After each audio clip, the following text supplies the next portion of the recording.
কাহিনীৰ আৰম্ভণিতে আমি দেখিবলৈ পাওঁ যে কিছুমান অতি বিপজ্জনক অপৰাধীক সাগৰীয় জাহাজেৰে নিজৰ দেশলৈ লৈ যোৱাৰ পৰিকল্পনা কৰা হৈছে। তাৰ ভিতৰত পাৰ্ক নামৰ এজন অপৰাধী আছিল আটাইতকৈ বিপজ্জনক। তেওঁ 30 গৰাকীকৈ অধিক মহিলাক হত্যা কৰিছিল আৰু তেওঁৰ এই কাৰ্যৰ বাবে তেওঁ কোনো আক্ষেপ কৰা নাছিল। পিছত তেওঁ অফিচাৰ লিৰ লগত বেয়া আচৰণ কৰিবলৈ ধৰিলে, গতিকে লিয়ে খঙত তেওঁক বেয়াকৈ প্ৰহাৰ কৰিলে। সেই সময়তে দেখিবলৈ পাওঁ যে অফিচাৰ ডেভিডে আৰক্ষী মুখ্য কাৰ্যালয়ৰ পৰা সকলোকে নিজৰ কামৰ বিষয়ে বুজাই আছিল। ইয়াৰ পিছত সকলো অপৰাধীকে বিভিন্ন কোঠালৈ প্ৰেৰণ কৰা হয়, য'ত প্ৰতিজন অপৰাধীৰ বাবে এজন চকীদাৰ ৰখা হৈছিল। তাৰ পিছত লিয়ে সকলো অপৰাধীক ইয়াৰ আইনৰ কথা ক'লে।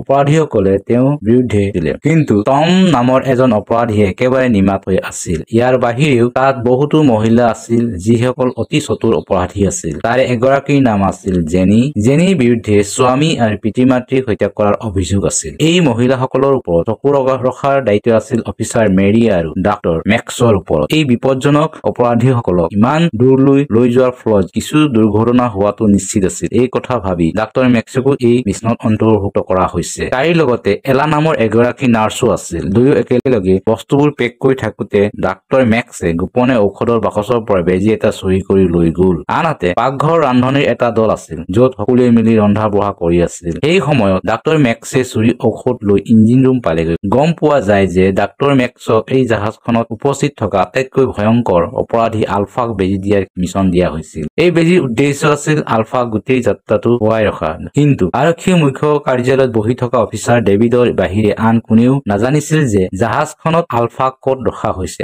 আনহাতে ডেভিডে কিছুমান গোপন কাগজ-পত্ৰ চাই আছিল। তেতিয়া তেওঁ গম পালে যে আলফা আগতে মিলিটাৰীত আছিল।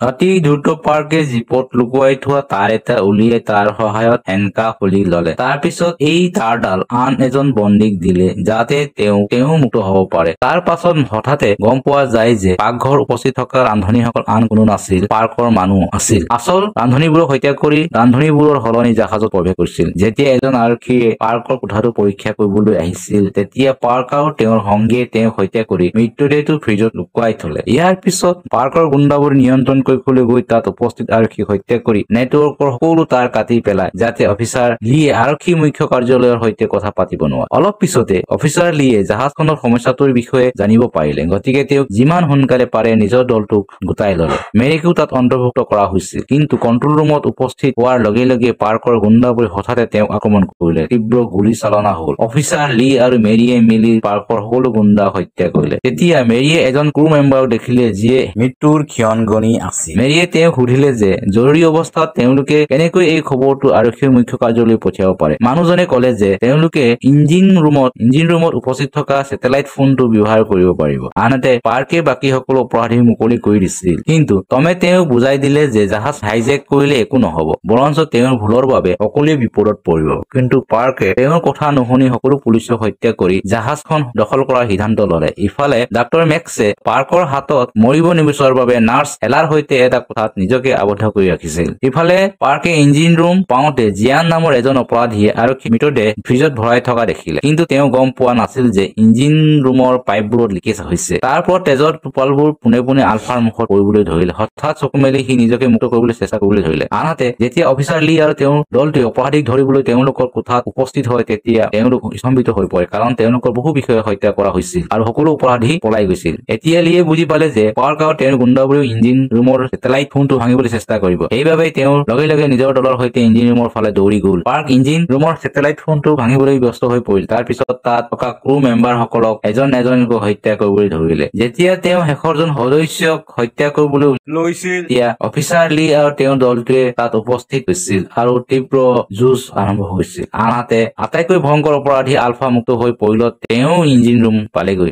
আলফা অন্ধ আছিল, কিন্তু বস্তুৰ গৰমৰ তাৰতম্যতাৰ পৰা সি কথাবোৰ অনুভৱ কৰিব পাৰিছিল। লগতে তেওঁৰ ঘ্ৰাণ শক্তি অতি শক্তিশালী আৰু সাধাৰণ মানুহতকৈ তেওঁ বহুত বেছি শক্তিশালী আৰু দ্ৰুত আছিল। পাৰ্কে আলফাক দেখাৰ লগে লগে সি পলাবলৈ চেষ্টা কৰিলে, কিন্তু আলফাই লগে লগে তাক ধৰিলে আৰু তাৰ পিছত চকুৰ সন্মুখত তাৰ গুণ্ডাবোৰক হত্যা কৰিলে। তাৰ পাছত পাৰ্কৰ ফালে ঘূৰি পলকতে মাৰি পেলালে। এই সকলোবোৰ দেখি বাকী থকা মানুহবোৰ লগে লগে তাৰ পৰা পলাই গ'ল। টমে আলফাক ধ্যান বিচলিত কৰিব ধৰিলে যাতে বাকীবোৰ পলাই যাব পাৰে। অৱশেষত আটাইকেইজন সৰু দুৱাৰ এখনেৰে পলাই গৈ আলফা অহাৰ আগতে দুৱাৰখন বন্ধ কৰি দিলে। ইফালে আৰক্ষী মুখ্য কাৰ্যালয়ত বিষয়া ডেভিডে উপগ্ৰহৰ ছবিৰ জৰিয়তে কি হৈছে সেই কথা জানিবলৈ চেষ্টা কৰি আছিল। যেতিয়া তেওঁ গম পালে যে সকলো অপৰাধী পলাই গৈছে, তেতিয়া তেওঁৰ ভৰিৰ তলৰ মাটি পিছলি গ'ল। তাৰ পিছত তেওঁক ডাইৰেক্টৰ নামৰ এজন ব্যক্তিৰ ফোন আহিল আৰু তেওঁ জাহাজখনত ঘটনাবোৰ সকলো কথা ক'লে। তেতিয়া দেখিবলৈ পোৱা যায় যে মানুহ এজনৰ বুকুত এটা অদ্ভুত নম্বৰ আছিল আৰু এই একেই নম্বৰ আলফাৰ শৰীৰটো আছিল। আনহাতে জাহাজখনৰ বাকী থকা ক্ৰু দুজনে জীৱন ৰক্ষাৰ চেষ্টা চলাইছিল আৰু লাইফ বুটৰ সহায়ত পলায়ন কৰিছিল, কিন্তু আলফা তালৈ আহি দুয়োকে নিৰ্মমভাৱে হত্যা কৰিলে। আনহাতে নাৰ্ছ এলাই খিৰিকীৰে এই সকলোবোৰ চাই আছিল। যেতিয়া আলফাই তাইৰ আভাস পালে আৰু এলাকো ডিঙি চেপি মাৰি পেলালে। ডাক্তৰ মেক্সে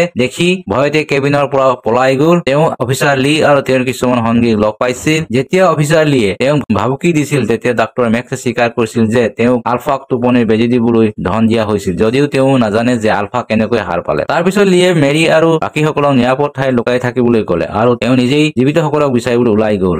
ইয়াৰ পিছত দেখা পোৱা যায় যে অপৰাধী জিয়ানে ইফালে সিফালে ঘূৰি ফুৰি জেনিৰ কোঠাত সোমাইছিল। তাত উপস্থিত থকা চকীদাৰজনক হত্যা কৰি জেনি আৰু বাকী অপৰাধীসকলক মুক্ত কৰিছিল। কিন্তু এই মুহূৰ্ততে আলফাও তাত আহি তেওঁলোকক মাৰাত্মকভাৱে আক্ৰমণ কৰিছিল, কিন্তু কেনেবাকৈ তেওঁলোক সকলোৱে নিজৰ প্ৰাণ ৰক্ষা কৰি লিফ্টত প্ৰৱেশ কৰিলে। তাৰ পাছত আলফাও সিহঁতৰ পিছে পিছে দৌৰি লিফ্টৰ ওপৰত উঠিল। যেতিয়া অফিচাৰ লিয়ে এই সকলোবোৰ দেখিলে, তেতিয়া তেওঁ আলফাৰ আতংকৰ পৰা বন্দীসকলক বচাবলৈ দৌৰি গ'ল, কিন্তু তাৰ পিছত হঠাৎ লিফ্টখন পোনে পোনে তললৈ পৰিল। তাতে থিতাতে জিয়ানৰ মৃত্যু হয়। অফিচাৰ লিয়ে ভাবিলে যে আলফাৰ নিশ্চয় মৃত্যু হৈছে, কিন্তু তেওঁ কেনেবাকৈ হাৰি গ'ল। তাৰ পিছত অফিচাৰ লিয়ে লগে লগে জেনিক ফ্ৰিজত লুকুৱাই ৰাখিলে আৰু নিজে আলফাৰ মুখামুখি হবলৈ ধৰিলে। সি কেনেবাকৈ আলফাৰ হাতখন ভাঙি পেলালে, কিন্তু তথাপিও আলফাৰ শক্তিৰ আগত তিষ্ঠিব নোৱাৰি মৰি থাকিল। ইয়াৰ পিছত যেতিয়া তেওঁ ফ্ৰিজত সোমাইছিল, জেনিয়ে ভয় খাই হৈ পৰিল আৰু মৰা মানুহৰ ভাও ধৰিব ধৰিলে। ভাগ্য ভাল যে ফ্ৰিজৰ ঠাণ্ডাৰ বাবে আলফাই গম পোৱা নাছিল যে তাই জীয়াই আছে আৰু সি মনে মনে তাৰ পৰা পলাই গ'ল।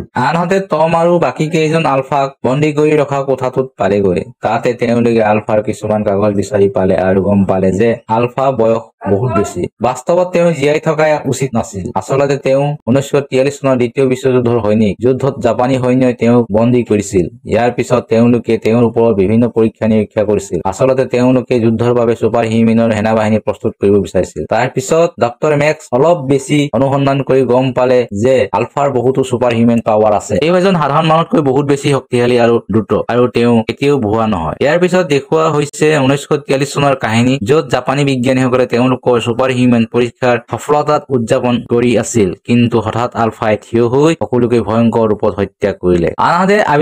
আনহাতে অফিচাৰ ডেভিডে আৰক্ষী মুখ্য কাৰ্যালয়ৰ পৰা বিশেষ দল এটা লৈ জাহাজলৈ ৰাওনা হ'ল। এই বিশেষ দলটোৰ মানুহে আলফাৰ শক্তিৰ লগত যুঁজিব পৰাকৈ এটা বিশেষ ধৰণৰ বেজি লৈছিল। তাৰ পাছত জাহাজ পোৱাৰ পাছত জেনিক লগ পালে। জেনিয়ে তেওঁৰ পৰা সহায় বিচাৰিছিল, যদিও ডেভিডৰ লক্ষ্য আছিল কেৱল আলফাক হত্যা কৰা, আন কাকো সহায় কৰিবলৈ নহয়। সেইবাবেই জেনিক দেখাৰ লগে লগে গুলীচালনা কৰিলে। ইয়াৰ পিছত তেওঁ টমৰ সঙ্গীসকলকো হত্যা কৰিলে আৰু তাৰ পিছত তেওঁ টমৰ সন্মুখীন হ'ল। ডেভিড আৰু টমে ইজনে সিজনক আগৰ পৰাই চিনি পাইছিল। টমৰ বুকুতো আলফাৰ শৰীৰত যি নম্বৰ আছিল, সেই নম্বৰটোৱেই আছিল। তেতিয়া গম পোৱা যায় যে বহু বছৰ আগতে ডেভিডৰ দলটোৱে বহু লোকক অপহৰণ কৰি বলপূৰ্বকভাৱে পৰীক্ষা নিৰীক্ষা কৰি চলাইছিল, কিন্তু তেওঁৰ পৰীক্ষা নিৰীক্ষা সফল নহল। কিন্তু তেওঁলোকৰ মাজৰ এজন মানুহে বাছিল আৰু সেই ইজন আছিল টম। ইয়াৰ অৰ্থ হ'ল তেওঁৰ ওপৰত কৰা পৰীক্ষাটো সফল হ'ল, কিন্তু তেওঁ ডেভিডৰ কবলৰ পৰা পলায়ন কৰি নতুন জীৱন আৰম্ভ কৰিছিল। কিছু সময়ৰ পাছত বিয়া পাতিছিল। তেওঁৰ এটি মৰমলগা ল'ৰা আছিল। ডেভিডে টম জীয়াই থকাৰ ইংগিত পালে আৰু সি কুকুৰৰ দৰে পিছা কৰিবলৈ ধৰিলে। এদিন ডেভিড টমৰ ঘৰত সোমাই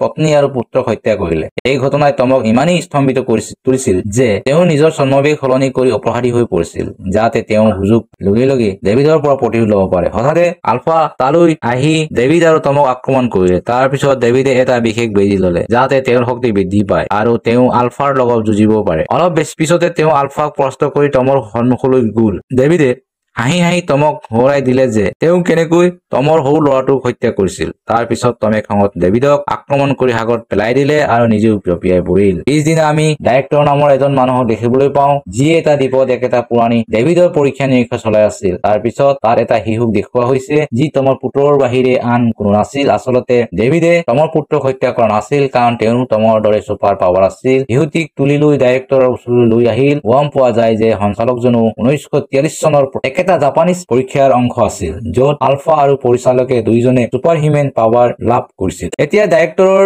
লক্ষ্য আছিল একেধৰণৰ পৰীক্ষা নিৰীক্ষা কৰি শিশুক ছুপাৰ হিউমেন কৰি এখন নতুন পৃথিৱী সৃষ্টি কৰা আনহাতে টম সাগৰ জঁপিয়াই পাৰত উপস্থিত হয় আৰু এতিয়া এই গোপন সংগঠনৰ পৰা পৰিয়ালৰ মৃত্যুৰ প্ৰতিশোধ ল'বলৈ টম সম্পূৰ্ণ সাজু যদি ভিডিঅ'টো চাই ভাল লাগিল তেন্তে লাইক কৰক আৰু চেনেলটো সাবস্ক্ৰাইব কৰক এই আমাৰ আদেশ নহয় অনুৰোধ কাষৰ বেল আইকনটো দবাই দিয়ক পৰৱৰ্তী ভিডিঅ'ত লগ পাম বাই বাই টাটা